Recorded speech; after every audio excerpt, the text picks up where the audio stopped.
ਸਰਦਾਰ ਸਾਹਿਬ 16 ਦਸੰਬਰ ਦਾ ਜ਼ਾਹਿਰ ਹੈ ਦੋ ਬੜੇ ਮੇਜਰ ਸਾਨੀਹਾਤ ਹੋਏ ਤੇ ਉਹਨਾਂ ਦੀ ਕੱਲ ਬਰਸੀ 2 ਦਿਨ ਪਹਿਲੇ ਬਰਸੀ ਸੀ ਉਹਨਾਂ ਦੀ 3 ਦਿਨ ਪਹਿਲੇ ਕੀ ਸਬਕ ਕੀ ਮੈਸੇਜ ਦਿਓਗੇ ਆਵਾਮ ਨੂੰ ਇਸ ਮਾਮਲੇ 'ਚ बिस्मिल्लाहिर्रहमानिर्रहीम इय्याका नअबुदु व इय्याका नस्तईन। जिस तरीके से भट्ट साहब ने भी आपको एक्सप्लेन किया है कि सानिया बांग्लादेश है, तो उस वक़्त से लेके बल्कि ये पाकिस्तान आज़ाद होने के बाद ये मुख्तलिफ साने शुरू हो गए थे हमारे मुल्क पाकिस्तान में। बहुत अच्छी गल। और आप कायदे आज़म से ले लें, आप आगे आ जाएं, यूब खान पे आ जाएं, इसी तरीके से आप आगे आते जाएं, तो अब ये इस वक्त तक जिम्मेदारी कोई नहीं ले रहा है कि ये साने करवा कौन रहा है, होते क्यों हैं और इसका सदेबाब क्या है। आप जानते हैं? बिल्कुल जानते हैं, जिम्मेदारी नहीं ले रहे हैं। जिम्मेदारी नहीं ले रहे। मेरा कहने का मतलब जिम्मेदारी कोई नहीं ले रहा है। हमारी जो अस्करी क़यादत है वो कहती है सियासतदानों की गलती है, और सियासतदान कहते हैं कि अस्करी क़यादत की है, और जो मताला पाकिस्तान हमें बढ़ाया जा रहा था उसका कोई रिजल्ट अभी हमें थोड़ा टाइम से हमें और हमारी जो नई जनरेशन है इसको पता चल रहा है कि असल मुहर्रकात क्या है इस चीज़ की। तो जिस तरीके से बांग्लादेश को अलग किया गया है और वो भी एक इलेक्शन हुआ, और इलेक्शन के बाद आपके सामने किस पार्टी ने बरतरी हासिल की है, क़यादत किसको मिलनी चाहिए थी, और उसमें इस्तेमाल आपने बिल्कुल ठीक कहा कि सियासतदान हुए, जुल्फ़िकार अली भुट्टो साहब हुए। उस वक्त जब उनके कंधों पे आए वो, तो वापस फिर उन्होंने कंधों से भी उतारा, वो भी हमने भी देखा, दुनिया ने भी देखा है। सेम सिचुएशन वही ये 8 फरवरी का इलेक्शन भी है। उसके बाद आपने सानिया APC की बात की है, तो वहाँ जो बच्चे शहीद हुए, आज भी उन माओं की चीखें जो है वो बिल्कुल हर कानों में आ रही हैं। और वहाँ वो सानिया किस तरीके से हुआ, क्यों हुआ, किसने करवाया है, और फिर वो फौजी जितना भी वो फौजी दायरा कार है उसके अंदर हुआ है वो सारी चीज़ें। अगर उसका वो जो ये करने वाले लोग हैं उनको ये सामने नहीं ला सके, तो फिर ये मेरे ख्याल में हमें सोचना चाहिए। नहीं, उन्हें जो कुछ गिरफ्तारियां हुई हैं और बादशाह गालबन को जेल टूटी सी, और मेरा हाल खान साहब का मानना था वाकया जी, और वो फरार भी हो गए कुछ लोगों ने बिचों। बाद में ये है कि हमारे मुल्क में ये किया है कि वहाँ पकड़ दकड़ हो जाती है, फौरी कमीशन बन जाता है, लेकिन उसकी रिपोर्ट फिर आने का इंतजार होता है। तो अक्सर जो है वहाँ पे तालिबान का नाम लिया जाता है, जी फलां तालिबान जी, उसने उसको फिर वो शहीद किया, मार दिया जाता है, कहते हैं जी फलां तंजीमों ने किया है, लेकिन असल चीज़ें वो सामने नहीं आती हैं। तो मैं समझता हूँ कि ना वहाँ से सबक सीखा गया है, और ना ही ये अभी भी इस वक्त भी ये जो सानिया डी चौक है, ये भी जो बड़े सानियों में ये तारीख लिखेगी, और आप कल खुद लोग जिस तरह आप पीछे जिक्र कर रहे हैं इंशाल्लाह आप करेंगे आगे कि ये सानिया डी चौक, तो ये लोग सबक नहीं ले रहे हैं। और अल्लाह करे कि अभी मैं सरदार साहब माज़रत इंटरप्ट करांगा। नो डाउट एक इंसान की जान भी सानिया ही होंदा है, बल्कि जिस कि कुरान पाक में फरमाया कि एक इंसान का कतल गोया पूरी इंसानियत का कतल है।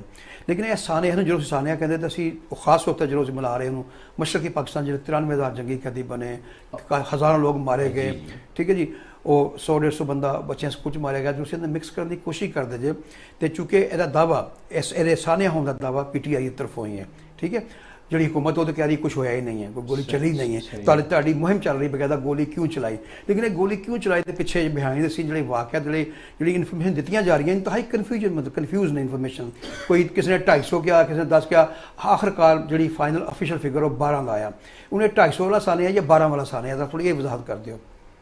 देखें, मैंने आपको कहा कि इंशाल्लाह आप लोग कल जिक्र ज़रूर करेंगे, जिस तरह बाकी सानिया को आप कर रहे हैं इस तरह वक्त आएगा। नहीं, लेकिन 12 कहना भी तो जुल्म नहीं, मतलब अगर ऐसा वाकया नहीं थे। 12 नहीं 14 थे जो कंफर्म हुए, जो लोग तकरीबन शाम मगरब के पहले जिन लोगों को स्नाइपर के ज़रिए या मुख्तलिफ तरीके से फायर करके फायर किए गए, वो जाकर अस्पताल में, और अस्पताल में वो लोग जो गए जिसके साथ 3-4 लोग गए, उन लोगों को पता था ये हमारा बंदा है और ये गया, और वो बाद में उसकी डेथ हो गई है, ये वो बंदे हैं। अब ये जो रात को ऑपरेशन हुआ, रात 11 बजे के बाद स्टार्ट हुआ, जब आप मुझे ये बताएं कि बिजली बंद, सिस्टम बंद, वहाँ पर जब ਮੈਨੂੰ ਦੱਸਿਆ ਗਿਆ ਕਿ ਤੁਸੀਂ ਉਸ ਵਕਤ ਮੌਜੂਦ ਸੋ ਉੱਥੇ, ਤੁਸੀਂ ایگزیکٹلی डी चौक से सोते हैं? तकरीबन 9:30 बजे 8:30 9 बजे मैं वहाँ से चला गया था, क्योंकि हम अगले दिन शाम से 26 नंबर से थे। ਤੁਹਾਡੇ ਵੀ ਤੁਸੀਂ ਵੀ ਗੰਡਾਪੁਰ ਸਾਹਿਬ ਦੇ ਨਾਲ ਹੀ ਨਿਕਲ ਗਏ ਸੋ?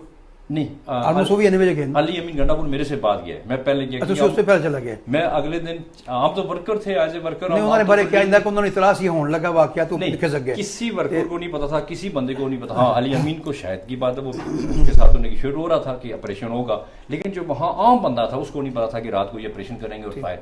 आप मुझे ये बताएं, तुसी रात 9 बजे तक डी चौक गए हो? 9 बजे हम निकल गए ना, हम अगले दिन से चल रहे थे और दिन को भी वहाँ मौजूद थे और जाते रहे। फिर दूसरे दिन हम गए और सुबह जाके हमें पता चला रात का जिस तरह का ऑपरेशन हुआ। आपने जो सोशल मीडिया पे वीडियो भी देखी होंगी, रात को जब इन्होंने बिजली बंद की है, जिस तरीके से इन्होंने फायर किए, और वहाँ जो लोग शहीद हुए हैं, वहाँ जो लोगों की डेथ हुई है, वो फिगर किसी को भी नहीं पता। अभी तक पार्टी ने तकरीबन 250 के करीब आया कि मिसिंग पर्सन हैं, यहाँ तक आए 14 बंदे जो हमारे वो बिल्कुल सामने आ गए हैं। उसको भी शायद नून लीग वाले नहीं मान रहे हैं, लेकिन वो दुनिया के सामने है और अस्पताल भी साबित लिख के दे चुके हैं मेडिकल बोर्ड में कि इनको फायर लगी है। इतना फर्क क्यों 14 वफदे बेच ते 250 बड़ा फर्क है? मतलब क्योंकि ऐसे गल तो कानून ही बना रहे हैं कि जी डिसइनफॉर्मेशन या फेक न्यूज़ होगी या जी न्यूज़ फसाद पैदा कर दिया हों, उस क्यों केयरफुली नहीं किया सोचा गया कि? अब यकीन करें कि 4 दिन से वो लोग KPK से आए, हम अगले दिन जो पिंडी गिरनवा के लोग थे 26 नंबर से 25 तारीख को हम 26 नंबर पे जाके हमने वो उसकी क़यादत की है, वहाँ गए 40 घंटे तक हम वहाँ मौजूद रहे कि उसके बाद हमारी बेबसी हो चुकी थी, ना हम खड़े हो सकते थे ना बैठ सकते थे, इसलिए हम लोग गए। अब मुझे ये बताएं, जो 4 दिनों से लोग वहाँ आए हुए थे, ना किसी के पास मोबाइल चार्ज, ना किसी के पास कोई फैसिलिटीज, जब वहाँ लाइटें बंद करके उनको शहीद किया गया, और फिर यही भी हमारे सुनने अंदर आया है ज़रा कि इन्होंने उसके बाद लाशें कंटेनर में फेंकी हैं, कहाँ क्या किया है, किधर क्या किया है, और फिर जो लोग अस्पतालों में गए, इन्होंने वहाँ पर उनसे लिखाया कि आप बाहर जाके बयान नहीं दे सकते हो, तब हम लाश देंगे।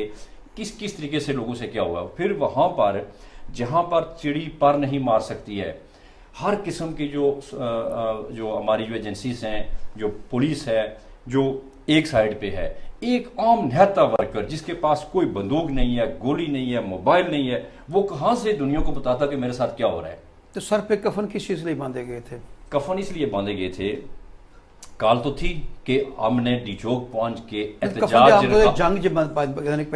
कफन से कफन से ये मराद थी कि मुखालिफ सिमत से ये खबरें आ रही थी कि हम आपको मारेंगे, हम आपको डी चौक नहीं पहुंचने देंगे। डी चौक किसी की बाप की जागीर तो नहीं है ना, अगर किसी की जागीर है तो फिर तो वो गलत किया हम लोगों ने। लेकिन अगर कोई इंतजामी तौर पे कुछ पार्टी के कुछ लोग डिसाइड कर रहे सन कि दूसरी जगह पे बैठ जाने हैं, उसे धरना दे। इससे पहले डी चौक में नहीं हुआ एहतजाज, थोड़े दिन पहले वो हुआ, क्या नाम है, ये जो मुल्क के यूटिलिटी स्टोर्स वाले किया है, जमात इस्लामी ने किया है वहाँ, और उसके पहले मौलाना साहब करते रहे। अब डी चौक जाने का मतलब सिर्फ इतना था कि दुनिया को पता चले कि पाकिस्तान तहरीक इंसाफ के साथ वर्कर्स हैं और पुरअमन थे, कोई किसी के पास कोई ऐसी चीज नहीं थी, कोई किसी को कोई मुकाबला करने के लिए नहीं आया था। और फिर रियासत के सामने आपके मतलब पास आवाज किस तरह उठाएंगे? अगर ये कहिए कि पीटीआई ने जगह से कंप्रोमाइज करने बजाय सिर ते कफन बनना पसंद फरमाया। नहीं, ऐसी कोई बात नहीं। जगह तो सर डी चौक जगह ऐसी है कि जहां प्रेस दुनिया देख रही है। अब आप अगर कहते हैं कि संगजानी चले जाए, आप किसी और जगह चले जाएं, वहां तो ना मीडिया को ये जाने देते हैं, ना कोई, तो वहां ये रोक नहीं सकते मीडिया।